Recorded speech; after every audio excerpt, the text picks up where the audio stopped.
Hello friends, welcome to Amit Sharma academy.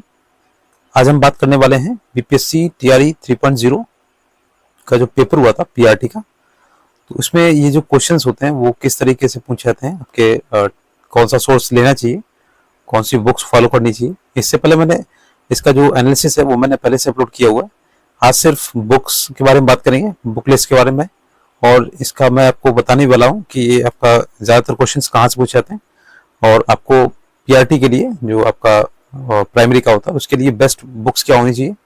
और मैंने junior का इसमें पहले बताया हुआ है, आपका 6 to 8 का पहले ही बताया हुआ है, आप देख सकते हैं चैनल पे जाके एक बार विजिट करके। और ऐसी वीडियोस मैं लाता रहता हूँ। आप टीआरई 4 की अगर तैयारी करना चाहते हैं हमारे साथ तो आप जुड़ सकते हैं, फ्री ऑफ कॉस्ट यहाँ पे प्रिपरेशन कराई जाएगी, वो भी एनसीईआरटी और एससीईआरटी बेस्ड पे। तो चलिए स्टार्ट करते हैं वीडियो और आपको थोड़ा सा इसमें ऑथेंटिक सोर्स दिखाते हैं कि ये क्वेश्चंस कहाँ से आए हुए हैं और किस तरह से क्वेश्चंस पूछे जाते हैं। और ये अपने टीआरई के 3 से 4 बार आपके एग्जाम्स हो चुके हैं, 1, 2, 3 और 3 वाला जो हुआ था आपका एक बार कैंसिल भी होता। ठीक है, तो इस तरीके से क्वेश्चंस आप पीछे वाला एनालिसिस कर सकते हैं। इसके लिए मैंने काफ़ी वीडियोस अपनी बनाई हुई है, एनालिसिस किया हुआ। आप अगर टाइम मिले तो आप एक बार प्लेलिस्ट में जरूर जाइएगा, नीचे सर्च कीजिएगा, आपको एनालिसिस मिल जाएगा। तो चलिए क्वेश्चंस देखते हैं यहाँ पे। जैसे आप देखिए ये पहला क्वेश्चन है इसका, भूकंप की तीव्रता मापन किस मशीन द्वारा किया जाता है। तो देखिए ये मैंने लिखा हुआ है टीआरई, ये आपका एनसीईआरटी क्लास 7 का है, हमारी बदलती पृथ्वी, और ये चैप्टर 3 है। ये देखिए आपका सिस्मोग्राफ लिखा हुआ है। आपने वैसे जनरल साइंस में पढ़ा होगा कि सिस्मोग्राफ से आपकी भूकंप की तीव्रता नापी जाती है। ये देखिए यहाँ पे लिखा हुआ है, यहाँ पे भूकंप लेखी जो होता है उसे सिस्मोग्राफ बोलते हैं। इस तरीके से ये वाला क्वेश्चन हो गया। नेक्स्ट दिखाते हैं आपको, वायु की ऑक्सीजन का परसेंटेज। अगर आपने एनसीईआरटी नहीं भी पढ़ी होगी तो आपको पता होगा कि 2 गैसेज जो होती हैं आपकी, नाइट्रोजन 78% आपका स्थान करती है और आपका ऑक्सीजन जो होती है वो 21%। तो ये आपका ऐसे ही निकल गया। बाकी ये इसका सोर्स देखिए एनसीईआरटी क्लास 7 का है, वायु चैप्टर है, 4 चैप्टर। यहाँ पे आप देखेंगे तो डायग्राम में बना हुआ है, तो इसीलिए बोलते हैं कि एनसीईआरटी और एससीईआरटी आपके लिए बहुत ही इंपॉर्टेंट है। एनसीईआरटी खासकर आपकी एनसीईआरटी। यहाँ पे देखिए आपका वायुमंडल की किस परत में हवाई जहाज उड़ता है, तो ये समताप मंडल में। यहाँ पे देखिए डायग्राम के माध्यम से बताया गया और यहाँ पे लिखा भी है, एक हेडिंग बनी हुई है, हवाई जहाज उड़ने के लिए आदर्श होती है आपकी समताप मंडल।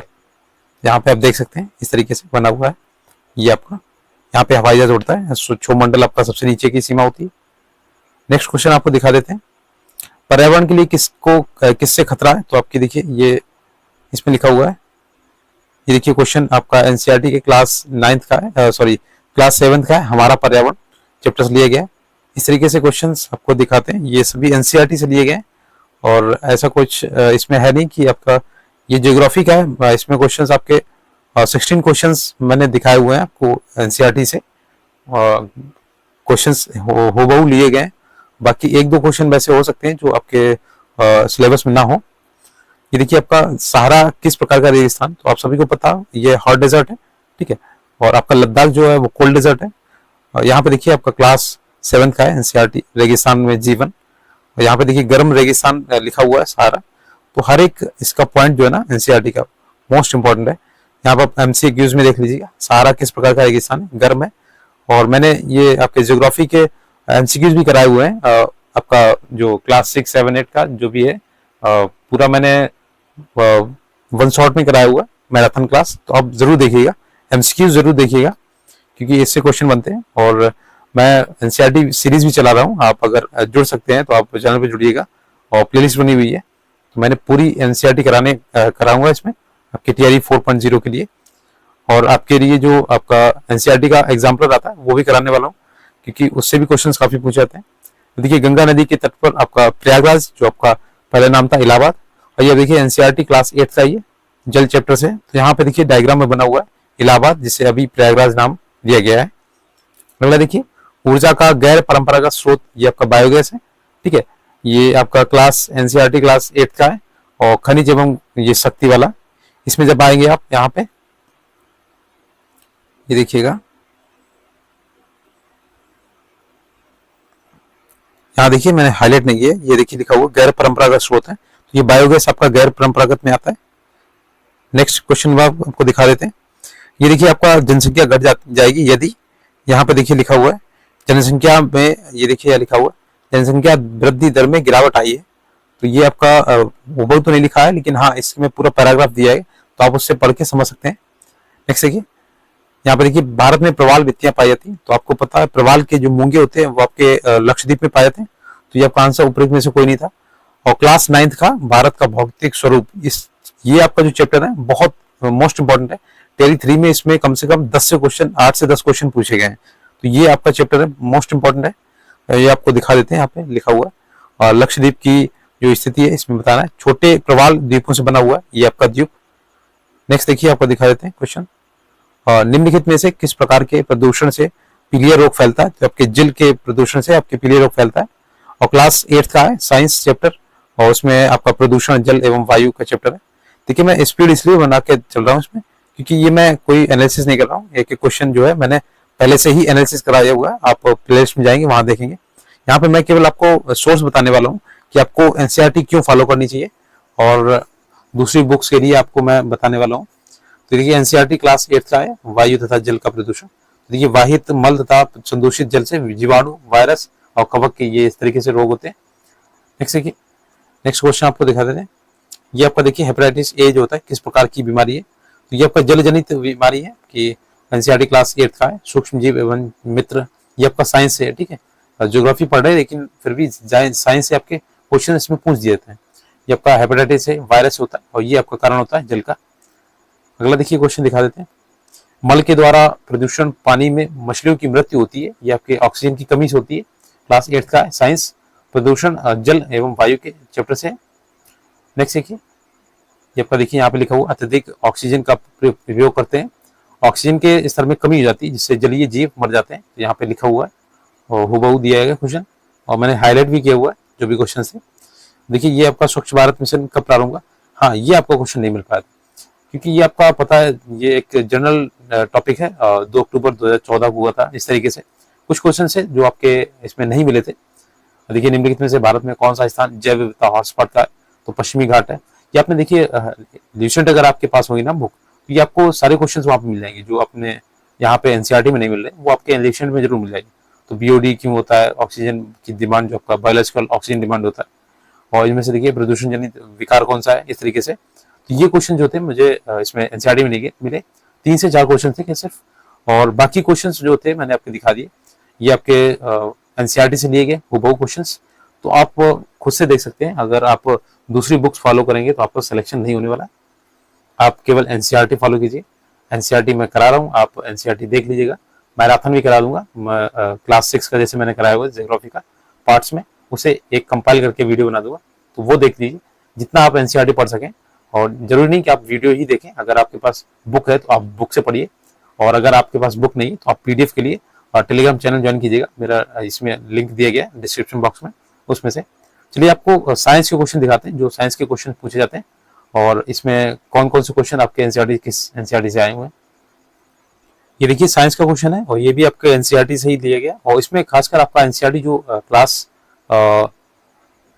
9th and 10th, ठीक है, 9th and 10th अगर आपने पढ़ ली ना तो 80% क्वेश्चन आपके ऐसे ही सॉल्व हो जाएंगे। देखिए मैं आपको प्रूफ दिखाता हूँ। ये देखिए 135 का क्वेश्चन है। निम्नलिखित में से वह कौन सा यंत्र है जिसके द्वारा विद्युत परिपथ में बहने वाली धारा की पहचान होती है? तो आपका गैल्वेनोमीटर है, और ये एमीटर, दोनों थे इसके ऊपर में से एक से अधिक थे। ये देखिए क्लास 10th का है, और चुंबकीय प्रभाव चैप्टर है। यहाँ पे अगर आएंगे आप तो देखो लिखा हुआ है यहाँ पे, गैल्वेनोमीटर एक उपकरण है जो किसी परिपथ में विद्युत धारा की उपस्थिति संसूचित करता है। इससे प्रभावित विद्युत धारा शून्य होती है, इस तरीके से। और पूरा डिटेल में नहीं दिएगा, लेकिन हाँ आप इसमें इतना समझ सकते हैं गैल्वेनोमीटर के बारे में। नेक्स्ट देखिए यहाँ पे, सितारों के चमकने की प्रकाशीय प्रक्रिया निम्नलिखित में से किसके कारण होती है? तो देखिए वातावरणीय परावर्तन होता है, ठीक है। काफी लोगों ने इसमें वातावरणीय अपवर्तन या अपवर्तन लगाया होगा। क्लास 10th का देखिए प्रकाश चैप्टर है, यहाँ पे आप देखेंगे तो वायुमंडलीय अपवर्तन के एक टॉपिक ही लिखा हुआ पूरा, ठीक है। तो आप इसे पूरा पढ़ सकते हैं, और इसी से लिए गए क्वेश्चन। नेक्स्ट आपको दिखा देते हैं, यहाँ पे देखिए लिखा हुआ तारों का टिमटिमाना बृहत इस तरह की एक ऐसी परिघटना है, ये वायुमंडलीय प्रकाश का अपवर्तन होता है। नेक्स्ट देखिए क्वेश्चन आपको दिखाते हैं, पोर्सलिन और मग में गर्म चाय पीना सुविधाजनक है स्टील के गिलास की तुलना में, क्योंकि पोर्सलिन ऊष्मा का कुचालक होता है, ठीक है। एनसीईआरटी क्लास 10th का विद्युत चैप्टर है। जैसे आपने कुकर का जो ढक्कन देखा होगा, जो जिसमें हैंडल लगा होता है, वो भी आपका कुचालक होता है। देखिए यहाँ पे क्लास 10th का ये एनसीईआरटी विद्युत चैप्टर से। यहाँ देखिए धातु के सिरे वाले पोर्सिलेन अथवा इसी प्रकार के विद्युत रोधी पदार्थ के कॉर्टिज में रखा जाता है। तो आप देख लीजिए क्वेश्चन पूरा यहीं से उठाया गया है एनसीईआरटी से, और फिर भी आप लोग पेड ग्रुप के चक्कर में रहते हैं और जो क्लासेस आप देखते हैं, वीडियोस खरीदते हैं, जो भी है, तो पेड ग्रुप्स के चक्कर में ना रहें या आप कोर्स ना लें। इससे अच्छा है तो आप एनसीईआरटी पढ़ लीजिए, ठीक है। क्वेश्चन जो होते हैं एनसीईआरटी से ही दिए जाते हैं। आपने देखा होगा जब ऑब्जेक्शन दिया जाता है किसी क्वेश्चन का, आपको ऑब्जेक्शन लगाना होता है तो सिर्फ एनसीईआरटी ही मान्य होती है, किसी की कोई भी बुक आप नहीं लगा सकते हैं, केवल एनसीईआरटी का ही तथ्य जो होता है आपका मान्य होता है। तो आप खुद से ही अगर एनसीईआरटी पढ़ेंगे तो अच्छा रहेगा। नेक्स्ट देखिए, आपको दिखाते हैं क्वेश्चन। अवतल दर्पण द्वारा बनाया गया प्रतिबिंब जो होता है हमेशा वास्तविक होता है। ये प्रकाश चैप्टर से दिया गया, और यहाँ पे देखिए पूरा दिया गया अवतल दर्पण के। ये देखिए वास्तविक सारे इसमें बनते हैं वास्तविक, केवल एक को छोड़ के ये आभासी बनता है जब आपका पी और एफ के बीच में होता है, पोल और ये आपके फोकस दूरी के बीच में होता है। तो ये डिटेल्स मैं अपने चैनल में कराने वाला हूँ एनसीईआरटी पूरी, तो वहां से देख लीजिएगा। और आप TRE 4 के लिए जरूर जुड़िएगा और वीडियो देखिए लास्ट तक देखिएगा, और अच्छा लगे तो प्लीज शेयर जरूर कीजिएगा अपने फ्रेंड्स के साथ में, जिससे भी ये भ्रम हो कि आपके TRE 3 के लिए कोई एक स्पेसिफिक बुक होती है, ऐसा कुछ नहीं है। अगर आपने एनसीईआरटी पढ़ लिया ना तो बहुत कुछ पढ़ लिया है। नेक्स्ट देखिए, निम्नलिखित में से कौन सा एम्फोटेरिक अणुओं में शामिल है? तो देखिए आपका जल है, जल और नमक होता है इसमें।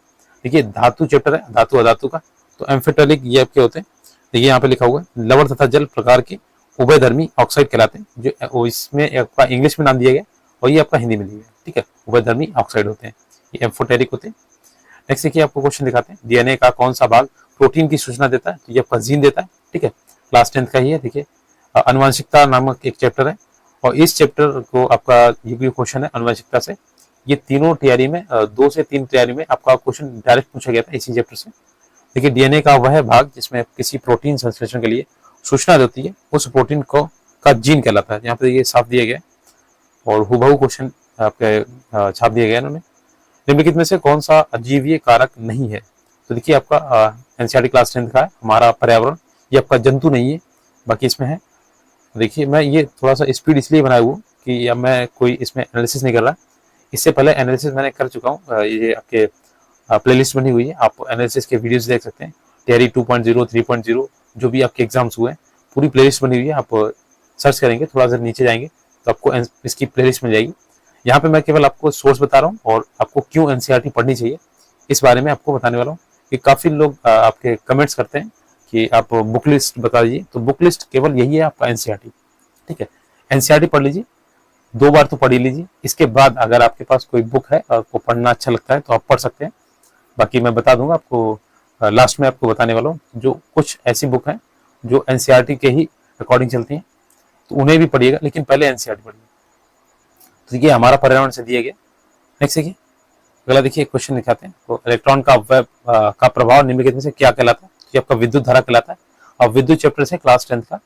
यहाँ देखिएगा थोड़ा सा नीचे देखिए, जो आपकी विद्युत प्रवाहित आवेश की दर को क्या बोलते हैं? विद्युत धारा बोलते हैं, ठीक है। तो आपका ये साइंस का ही है चैप्टर। देखिए कमरे के ताप पर द्रव स्थिति में रहने वाली जो धातु है, ये आपने काफी पढ़ा होगा जनरल साइंस में। तो ये आपकी पारा होती है, ठीक है, आपके कमरे के ताप पर होती है। ये आपकी द्रव जो धातु है ये आपकी द्रव अवस्था में रहती है। और आपका देखिए ये सोडियम जो होता है आपका, ये भी आपका द्रव अवस्था में रहता है। नेक्स्ट देखिए, सोडियम को क्या करते हैं कि आपके मिट्टी के तेल में डुबो के रखा जाता है। इस तरीके से क्वेश्चन बनते हैं इसमें। नेक्स्ट क्वेश्चन दिखाते हैं आप।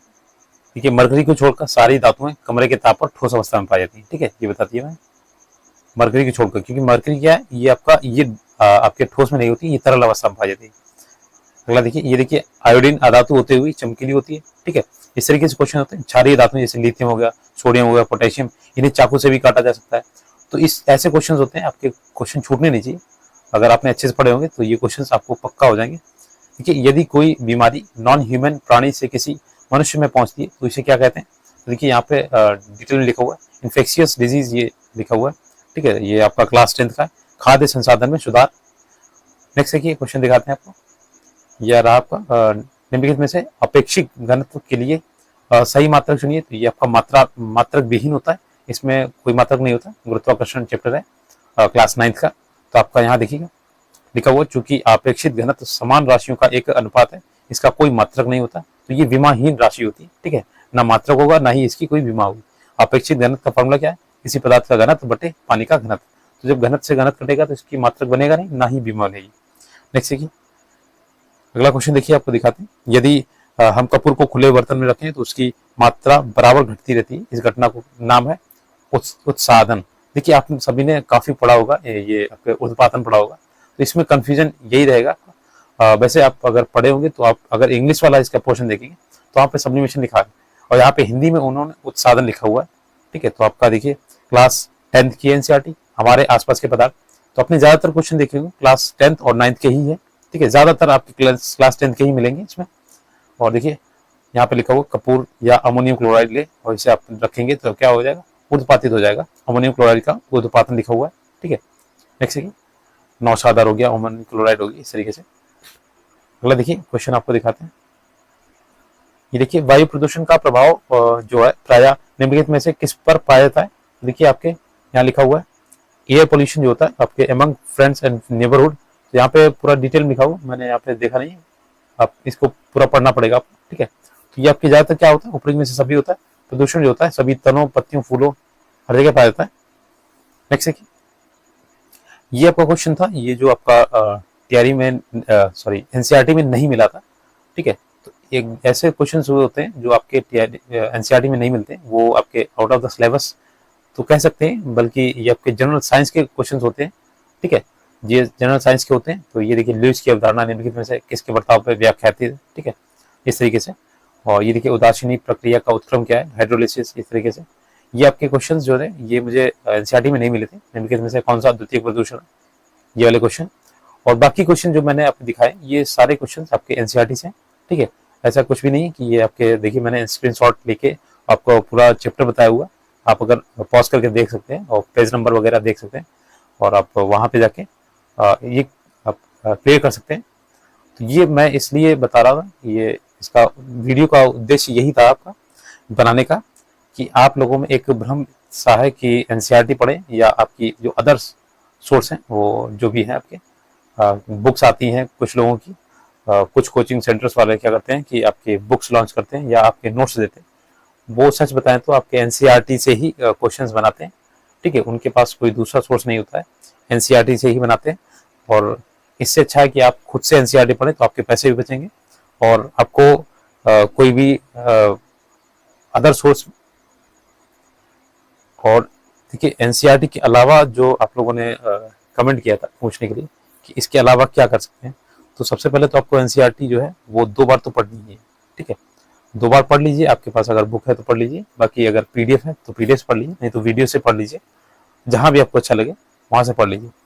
फिर इसके बाद क्या कीजिएगा, आपके पास एक बुक आती है घटना चक्र, ठीक है।